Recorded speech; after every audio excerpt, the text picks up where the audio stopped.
네, 선생님 안녕하세요. 정지훈입니다. 네, 안녕하세요. 송승훈입니다.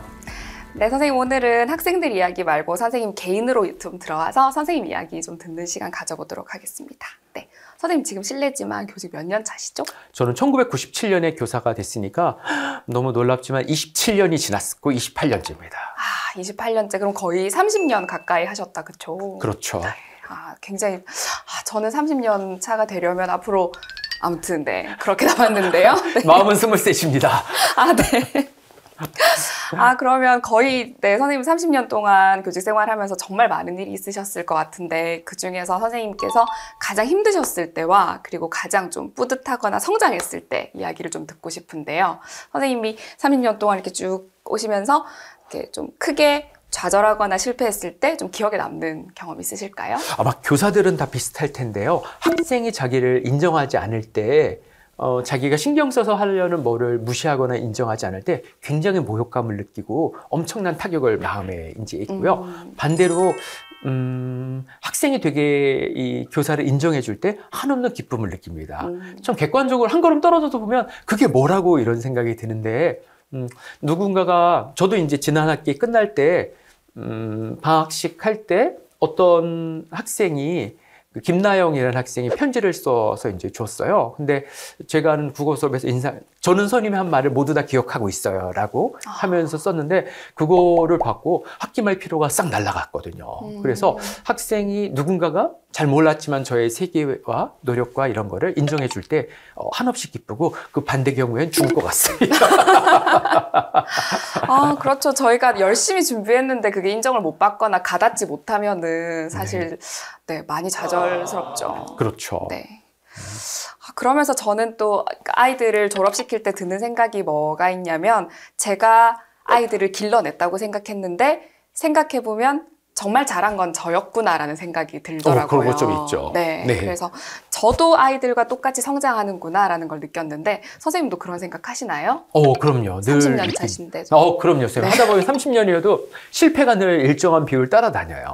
네. 제가 보기로 한 25%, 20, 30%는 아무리 잘한 때도 20, 30%의 실패가 약간씩 옆에 있기 마련이고, 네. 그래서 실패가 없다고 생각을 하면 혹시 자잘한 실패를 그 사람이 인지하지 못하는 거의 가능성이 저는 꽤 있다는 생각을 해요. 네. 늘 제가 하면서 자잘한 실패가 옆에 있는 성공 사이에 늘 함께 한다는 걸 저는 느끼거든요. 그래서 원래 실패는 일부분 늘 따라다니는 거다라고 저는 생각을 해요. 그러면 그런 작은 실패들을 통해서 선생님이 성장하셨다면 선생님의 성장은 뭐라고 좀 정리할 수 있을까요?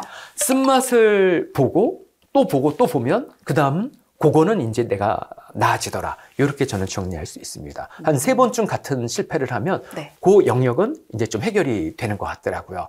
그래서 몇 가지 실패하면 이제 성공만으로 돼야 되는데, 계속 실패가 일정한 비율 유지되는 건 세상이 변해요. 애들의 경향이 변해가지고 네. 기존에는 이렇게 하면 성공했던 부분이 어느 시점부터는 그 부분에 새로운 실패가 일어나거든요. 다른 부분에선 제가 실패가 만회가 되고, 잘 되던 부분에 일정한 부분 실패가 새롭게 나오면서 한 20% 정도 실패가 유지되는 것 같더라고요. 네. 그러니까 업데이트가 안 되면 매우 위험해지는 거예요. 네. 나이가 들면서 학생과 점점 멀어지면은 그럼 정말 고통스럽게 교사 생활을 할 수가 있죠. 이 말씀이 희망과 절망이 동시에 되는 것 같은데요. 네. 선생님께서도 여전히 실패를 하신다는 게 저희한테는 조금의 희망인 것도 같고, 뭔가 성공했다고 여겨지는 지점에서 또 세상이 바뀌면 그것이 실패가 될 수도 있다는 게 끊임없이 뭔가를 계속 성장해야 된다라고 들리는 것 같기도 합니다. 약간 고달픈 게 있습니다, 인생이. 네, 정말 고달프네요. 그러면 선생님이 지금까지 독서와 작문 교육을 30여 년 동안 해오시면서 선생님이 가장 크게 배운 점, 선생님이 좀 자랐다라고 느낀 점, 변화되었다고 느낀 점은 뭐가 있을까요? 애들을 우습게 보지 않게 됐습니다. 이전에 우습게 보셨나요? 네. 아니, 지금도 길 가다가 어디 술집 골목 같은 데 보면, 그러니까 술 먹고 담배 피우고 막 버리고 그런 애들 보면, 저게 뭐야? 생각이 없나 봐. 이런 생각을 이제 하고 우습게 보는데, 교실에서도 애들이 그냥 멀뚱멀뚱 있고, 가끔 사고도 치고 이러면 우습게 보이죠. 근데 아이들에게 단순한 글쓰기나 이런 걸 하면 애들이 글을 되게 못 써요. 네. 그럼 또 우습게 보이죠. 그러니까 집필평 가보면 애들이 또 잘 못 푸는 애들 되게 많잖아요. 네. 또 우습게 보이죠. 그러면 이제 애들을 좀 얕보게 되는데, 제가 책 읽고 인터뷰하기라는 수업을 많이 했거든요. 우리 교과서에서도 나오는데요.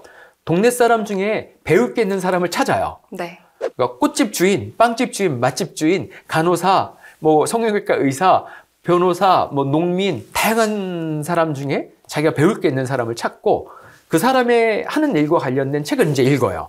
음식이면 음식에 대한 책을 읽고, 꽃이면 꽃에 대한 책을 읽고, 뭐 카페면 건축 디자인에 대한 책을 읽든가, 카페 운영, 뭐 의사면 의학에 대한 책을 읽고, 그리고 이제 인터뷰 질문을 준비해서 찾아가서 이 모든 한 4-5명이 인터뷰를 하고 오는 거거든요. 그럼 이게 애들이 엄청 떨린다고요.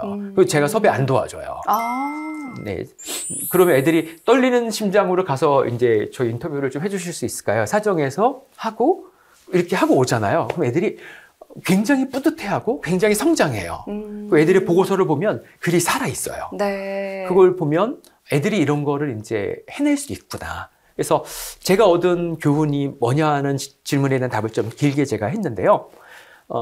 이게 꼭 맞지는 않아요. 그러나 큰 측면에서는 맞는데 교사가 바라보는 그 높이만큼 학생이 그 모습을 보여주는 게 있어요. 그래서 약간 애들을 높여보면 애들이 좀 이렇게 높은 수준으로 모습을 좀 보여주고 교사가 약간 애들을 낮춰보면 딱 떨어지는 모습처럼 이제 보여주는 묘한 그런 게 좀 있어요. 네. 근데 이게 일상생활에서는 잘 안 보일 때가 있는데 뭔가 괜찮은 활동이나 과제를 주었을 때 그거 해내면서 얘가 이런 걸 해낼 수 있고 원래 이런 걸 이 나이 때 애들이 할 수 있는 거구나 라는 어떤 경외감, 놀라움 이런 게 좀 생기는 게 제가 얻은 겁니다. 네. 선생님의 대답이 학생들을 우습게 보지 않게 되었다라는 그 대답이었었거든요. 그리고 제가 그 다음으로 준비한 질문이 그러면 교사로서의 자아를 덜어내고 선생님 개인으로서의 얼마나 성장하셨나요? 라는 질문을 하고 싶었거든요. 근데 아마 이 대답으로 저는 좀 대답이 됐던 것 같아요. 그냥 학생뿐만 아니라 세상 전반에 대한 선생님의 어떤 시선이 조금 달라졌다. 뭔가를 우습게 보지 않게 되었다. 이렇게 이해해도 괜찮을까요? 그렇습니다. 네. 뉴스만 보면 뭐 이상한 분들이 뭐 이렇게 사고도 치고 맨날 사건 사고가 뉴스에 많이 나오잖아요. 그걸 보면 인간은 악한 존재인가, 인간은 부족한 존재인가, 인간은 신뢰할 수 없는 존재인가 이렇게 인류애가 싹 사라지는 뉴스들이 엄청나게 많단 말이에요. 네. 근데 아이들하고 같이 공부하다 보면은 한쪽에서는 그렇게 부정적인 정보가 뉴스에서 엄청나게 나와도 인간이 이렇게 얘기하면 꼭 악하고 나쁜 면도 있겠지만 그러나 되게 귀하게 소중하게 꼽히는 면이 함께 있구나. 이런 생각을 좀 할 수 있는 게 이 직업의 좀 장점이라고 봅니다. 네. 선생님들도 많이 공감하시죠? 네. 독서와 작문, 그리고 아이들, 그리고 인류애, 그리고 생에 대한 경외감까지 오늘 이야기 잘 들어보았습니다. 네. 오늘 선생님 이야기 감사합니다. 고맙습니다.